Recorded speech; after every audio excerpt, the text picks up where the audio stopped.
As a follow-up to the council meeting last Monday, I talked very high level at that point about the bonds and what they all entailed.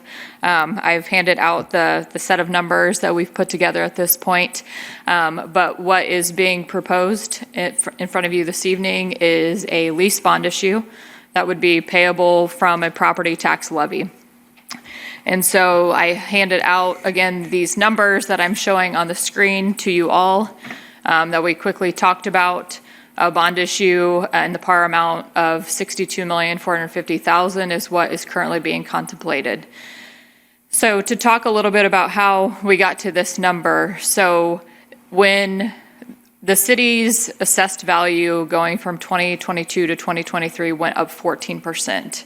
And really across the state of Indiana, assessed values we saw go up quite a bit. So assessed values and tax rates are inverse of each other, meaning when AVs go up, your tax rates come down. And so in that, there is an opportunity to keep the city's tax rate level by adding a debt service levy to keep that tax rate of the city level. This is a very common structure that communities throughout the state utilize to generate funds to fund projects that they need to do. The city's tax rate has been the same, about a little over 78 cents for the past 5 years. And this structure of a bond is based off of that, keeping that tax rate the same that it's been the past 5 years. And so what that requires is a bond issue that will increase the debt service tax rate by 5 cents throughout the life of the bond issue. And we have kept the net assessed value the same, haven't assumed any increase in assessed value, which will naturally happen in 2024 and thereafter. We have not assumed that. So I'm going to skip forward to the comparison page so you can kind of see that in structure. But that is how we got to this size bond issue. Let me zoom in here a little bit. It's too much. So on this schedule, you'll see, I'm going to start on the far right-hand side. You'll see the additional debt service tax levy is that 5 cent rate. We have worked with Kurt Coonrod in his office, who oversees the city's fiscal plan, and making sure if we levy a bond issue with a 5 cent tax rate, that can be managed over the next handful of years to make sure that that tax rate will stay the same. And so that is what we've done up to this point. If you kind of work your way to the left, that is your existing debt service tax rate on the bonds that you currently have a property tax levy for. And then you can see on the next column is the estimated net assessed value of the city. So you can see that 14% bump from 2022 to 2023 up to the 10 billion number. But you can see in 2024 that we have assumed that number stays flat for the structuring purposes. So again, when AVs continue to go up, tax rates come down, and then that is managed by Kurt and his team as far as how to keep the city's tax rate level.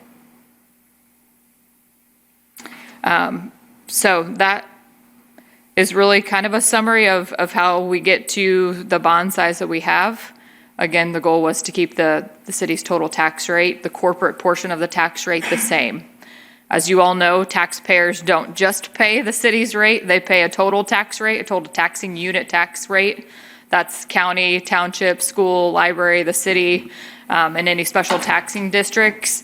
All of those pieces of the rate make up the total tax rate.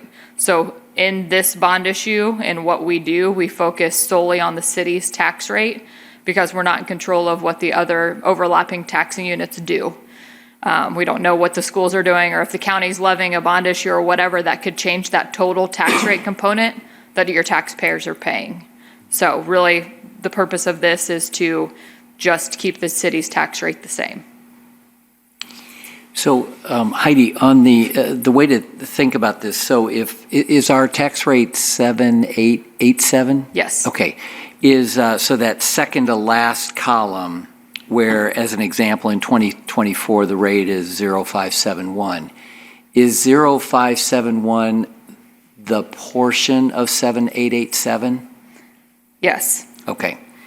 And again, we have not assumed any increase in 2024 and thereafter. Right.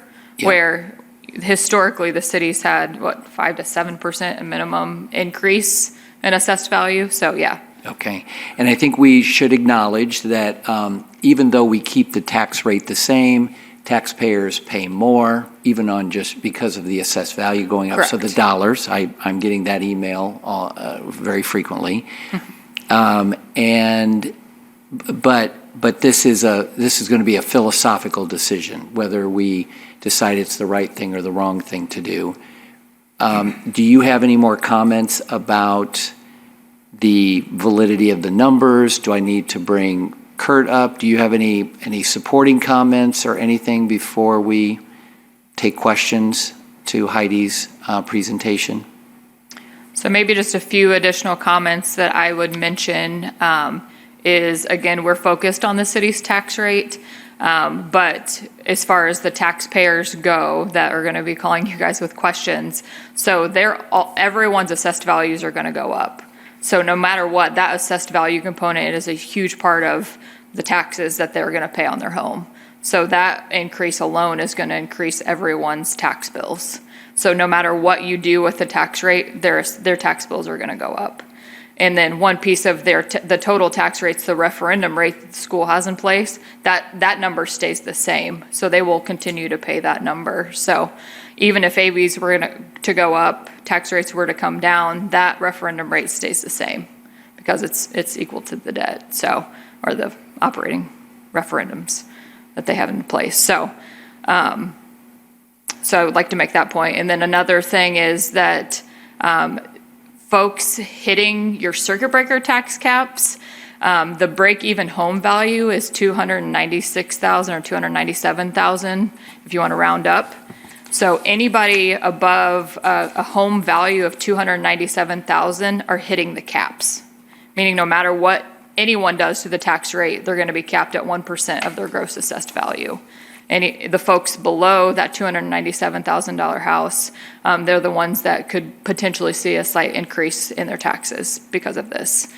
But one additional point is that the median home value in Carmel is like over $350,000. It's like $352,000 and some change. So that tells you that more than 50% of the folks in the city of Carmel are hitting the tax caps. So they will not feel an impact due to what the city does with its tax rate. Okay. Thank you. Yeah. Are you ready for questions? So that's all questions? that I have. Okay. You ready for questions? Yes, please. Councilor Ryder. Mr. Chair, it's as much a question as a comment. I want to point out, I think we pointed out at full council that this is totally an infrastructure bond. One of the reasons Carmel has been as successful as we have been is we stay ahead of our infrastructure. We're creating infrastructure before we need it rather than after we need it. We're being proactive, we're not catching up. So this is an extremely important, I mean, the entire council was big on getting all the paths connected, and we talk about being walkable and bikeable. We'll be more walkable and bikeable as we fill all those holes in. So I just wanted to point out, if people are thinking there's no shiny toy in this to be built, this is 100% infrastructure. Councilor Hannan. Ms. Amsbaugh, thanks for being here. So again, the thing that can be confusing is assessed values have gone up, rate comes down, and then the circuit breakers. But for my home and everybody else's home up here, because the assessed value has gone up 14%, we will be paying more property taxes, correct? Correct. Okay. And so it sounds nice to say, and I think we've said it up here, that we're staying at the same rate, but people are going to get a pretty big bill this next go round because of this. And you said across the all of the state of Indiana, probably other states as well too. What we don't know, it certainly would be nice to know, maybe not in this setting, but in the general setting, is what is going on with school property taxes and library taxes and things like that. I know they're separate units, but I think being sensitive to those as we look for this. Certainly I agree with Councilor Ryder that this is all infrastructure, but is it necessary infrastructure? And I think that's really at least the debate that I'll have when we kind of get to the end of this. So thank you. Heidi, could you just clarify, to Councilor Hannon's point, you're going to get a big tax bill because of this? Not because of the bond issue, because of assessed values going up across the city and the county and the state. Yeah. Yes. So how do you clarify that statement? What would the increase be because of this? So, because you said a couple of things that I wasn't sure I totally followed. People's tax bills are going up whether we do this or not. And Correct, because AVs are going up, yes. Right. But so if I just say, okay, my tax bill is going to go up 14% because assessed value went up, is that the right way to say it? Yes. Okay, now, if we do this, is my tax bill going up 19%? Or, how do we relate that to the people watching? If I do this. Yeah, I mean, everybody's homes obviously are going to, the assessed value of everyone's homes are going to increase at a slightly different level. Yep. So, again, AVs go up, tax rates can come down. If you keep the tax rate at where it's at, then you have to look at, one, your AVs are going up and you're paying a referendum rate that's staying the same. So those two things alone will make your tax bills go up. If you are hitting the circuit breaker, you still pay that referendum rate because it's outside of the circuit breaker tax caps. So again, AVs go up, you still pay that referendum rate. So that component alone is what's going to increase your taxes. Even if you're hitting the caps, you're going to still have a slight increase because of that. Councilor Finkham, do you have any questions before? Okay. So if we're the fiscal body, are there any consequences to not taking this action? Does it affect lit? Or do I need to call somebody up for that, somebody else? Maybe Kurt? I don't know if you want to talk in general. You didn't think you were coming for nothing, did you? Yeah, I got to make him. We are a team.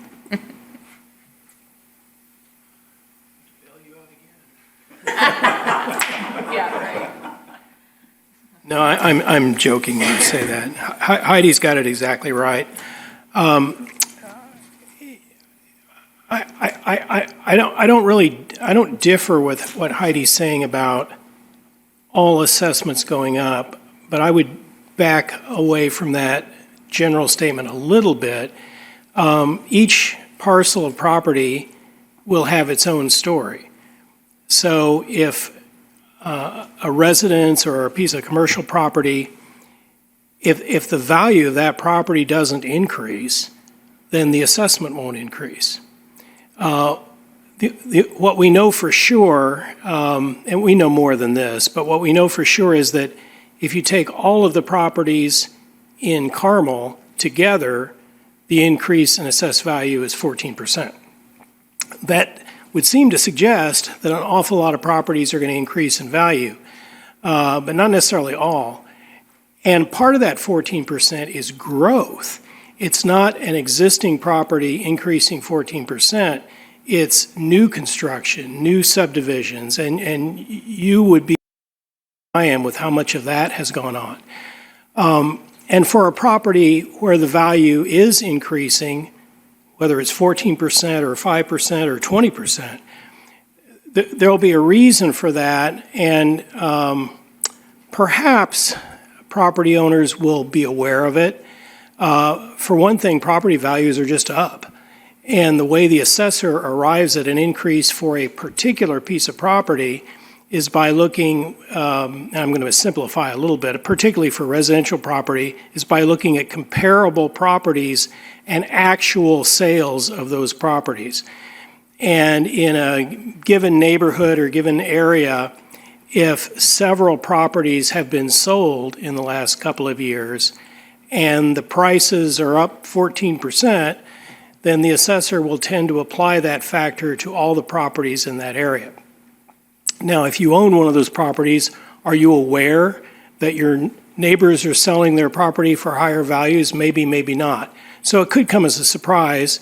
Probably shouldn't, but it might. But I want to clarify, consistent with what Heidi is telling you, that the overall increase is 14%, but some of that is growth.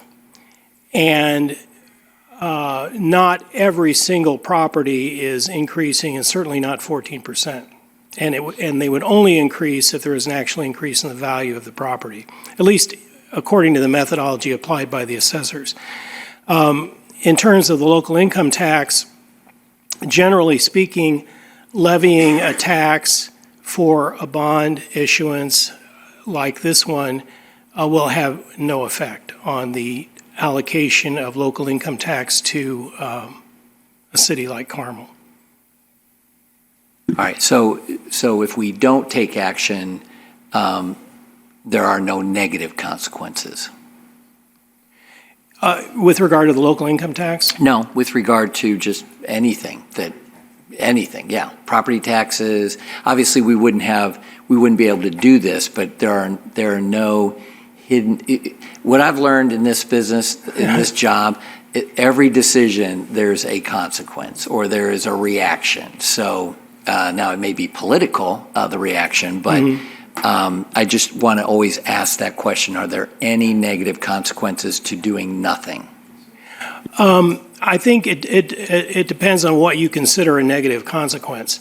As Heidi pointed out, the city is in a circumstance now where, with assessments increasing 14%, it's an opportunity to issue a bond like this and not raise the tax rate, because the increase in assessed value will take up the additional levy needed to pay for the bond.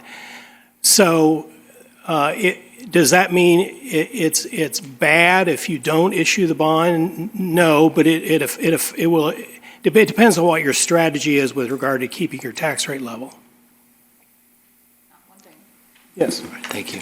One thing that I would like to add is that, again, if AVs go up, tax rates come down, if that happens and you guys don't issue this bond issue, that could potentially reduce the total tax rate that taxpayers are paying, which would affect the TIF revenue that would be generated potentially. Again, we don't know what the other overlapping taxing units are doing. That could affect that rate, but if we know the corporate portion of the rate would drop slightly, that would have an impact on the TIF revenue. Good point. All right, Councilor Ryder. And I do want to point out, and I appreciate this every time you come and see us with one of these, how conservative you were in the estimated net assessed value. Yeah. Being conservative by calling it flat. When's the last time Carmel went from 2023 to 2041, that time frame, and our assessed value stayed flat? Never. Okay.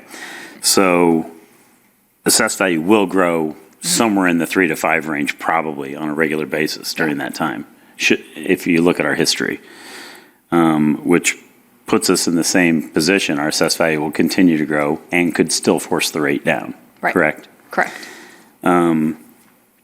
So I appreciate what you're giving us, but these numbers, I would say, are not just conservative, they're really conservative by the time you would get to 2041, correct? They are. Okay, thank you. That's a good point. Councilor Hannan. One quick follow-up question. So lending rates have more than doubled in this year. So what's happened to municipal bond rates in this cycle versus a year ago, and how does that impact what's going on with your amortization table?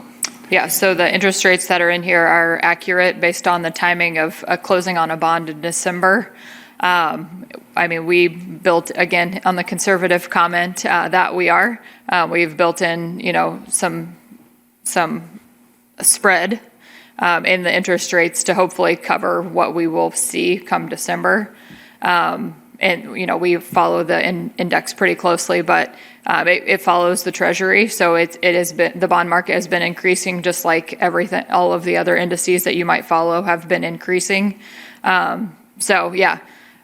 It's going to continue to go up. That's what our pricing director is seeing and hearing. Obviously, FOMC, every time they meet, has been increasing it. They just increased it 75 basis points last week. So that the municipal bond market trends with those changes the FOMC comes out with. Okay, thank you. Yep. All right, okay. Any other on the financial side before I just ask Mr. Donaldson if he wants to make any comments on the legal side?